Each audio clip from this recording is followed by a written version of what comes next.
Alo, bună seara! Bună seara. Trebuie să vă anunț că am fost jefuit.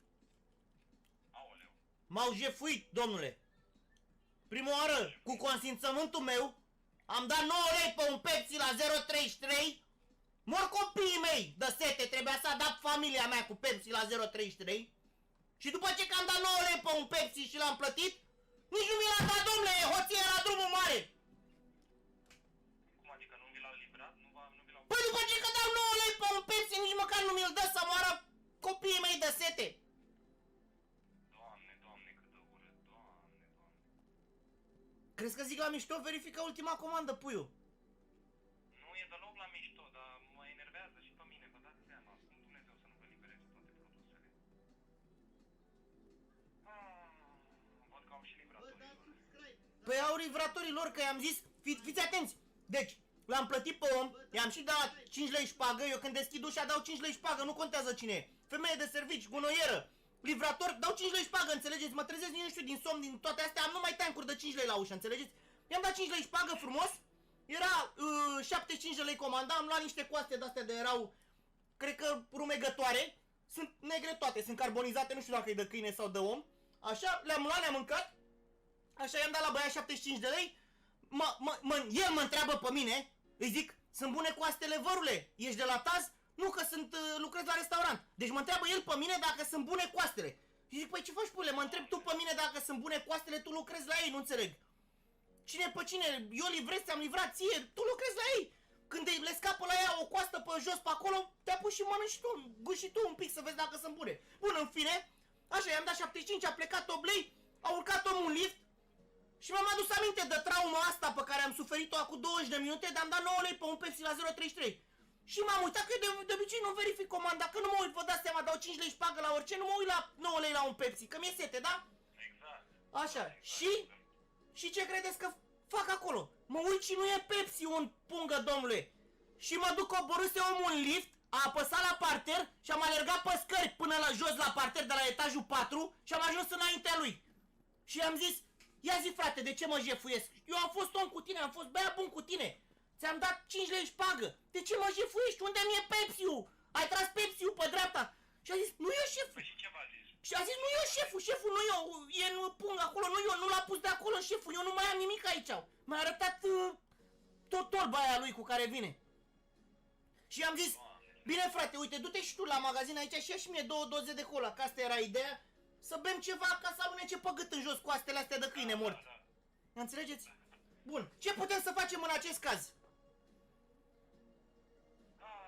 Ce putem să facem? Eu? Că dacă îmi dați 9 lei pe card sau pe unde îmi dați 9 lei pe cont, eu nu pot să beau 9 lei de pe cont, că eu am fost de acord să beau de 9 lei un Pepsi la 033, deci trebuie să-mi turnați niște Pepsi pe undeva. Vai de mine, v-aș turna și de 10 ori dacă aș putea după cât ați pățit. Dar ce pot eu să fac? E la fel, v-aș oferi un voucher de 10 lei să acopăr. Oh, cu 10 lei stau pe spate. Când dau 9 lei pe un Pepsi cu 10 lei profit, stau pe spate, băieți. Băieți, suntem pe spate, băieți, chat. 5.000 de oameni pe live, suntem pe spate, băieți. Cu un voucher de 10 lei primit pentru un Pepsi de 9 lei, suntem pe spate, băieți. Deci, am zis, puteți cumva să luați legătura sexuală cu restaurantul să-mi trimită și mie un Pepsi? Haideți că îi sun, eu îi sun. Trimiteți, întrebați-i de Pepsi-ul de 9 lei, că v-am zis, nu beau bani. Că dacă beam, eram mort, făceam hepatit acum dacă beam bani, înțelegeți? Ideea era esențială, până termin eu cu astele astea, să torp pe gât în jos un ceva, ori cola, ori Pepsi, orice vrea el. Bine. Ori sun eu. Da, dacă sunați dumneavoastră și dacă nu se rezolvă, băgați în voucherul ăla și aia e kit, da? Am înțeles, bine. Bine, vă mulțumesc, o seară bună. Mulțumesc că ați fost așa înțelegător. Știu că cred că probabil ați trecut și dumneavoastră prin traume de-astea cu Pepsi-ul. Habar n-aveți câte și vă înțeleg perfect. Am înțeles, am înțeles. Dar mă enervează că uitați că nu toată lumea își face treaba cum trebuie. Da, nu e problemă, nu e problemă. Știu că dumneavoastră sunteți decât așa, dar eu nu puteam să iau legătura sexuală cu el, de asta am sunat la dumneavoastră, da? Am înțeles. Bine, haideți că-i sun, Da. văd ce-mi zic și revin eu la Da, reveniți cu un apel, vă mulțumesc frumos. Ok, bine. Să trăiți, da. Bă, dați subscribe, la 300 completări. Hai! Să Mă bată tata cu aia. Bată tata.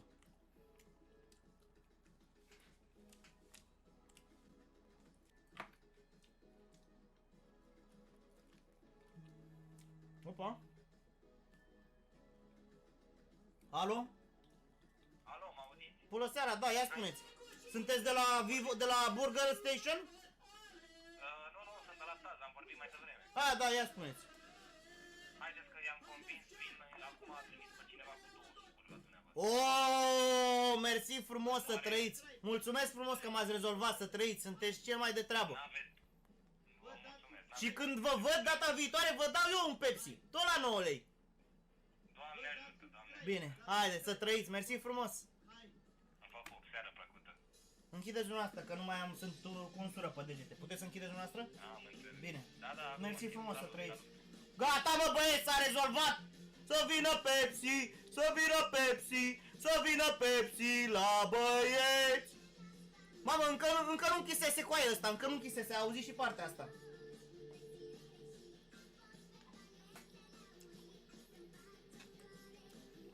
Am mai vrea să mai audă și el. Am intrat și în apa mării. Mamă, nici donațiile nu sunt la zi. Mâncați și pula ta. Unde-s donațiile astea cu aia? Unde-s donațiile astea? Mâncați și pula ta. Da. Puteți să dați un punct de reper strada Gheorghipe, e ce... Lol. Stați așa un pic. Că nu e chiar așa. Nu e chiar așa. Trebuie... Da, îți zice câte persoane ai putea să inviți? Ia uite mă sună iar ăsta cu aia, deci e imposibil băiatul ăsta, mă. Coaie, de ce mă sună iar? Ia uite mă. Hai să-i băgăm o șpagă. Ia, îi băgăm o șpagă, îi mai dăm 10 lei.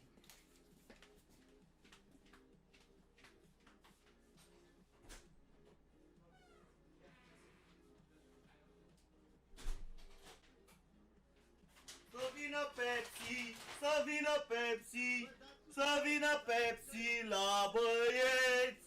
Să vină Pepsi, să vină Pepsi, să vină Pepsi la băieți. I-am dat pe șpagă mai mare. Mai mare. Ce darnic, lasă coaie că n-am întârziat decât au alunecat singurele coastele. Am apucat să beau Bucovina. It's a me! Mi-l drink eu! Mai ales la șurubele și la chestii mărunte. Nu mai plânge, Cipi! Mai bună era cola să-mi bag pula. Asta este, băieți. Asta este. Coaie, are gust mai bun Pepsi-ul ăsta la 9 lei. Are gust mai bun, ăsta e adevărul. Are gust mai bun.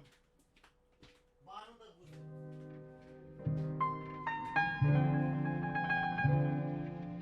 Chunky beat.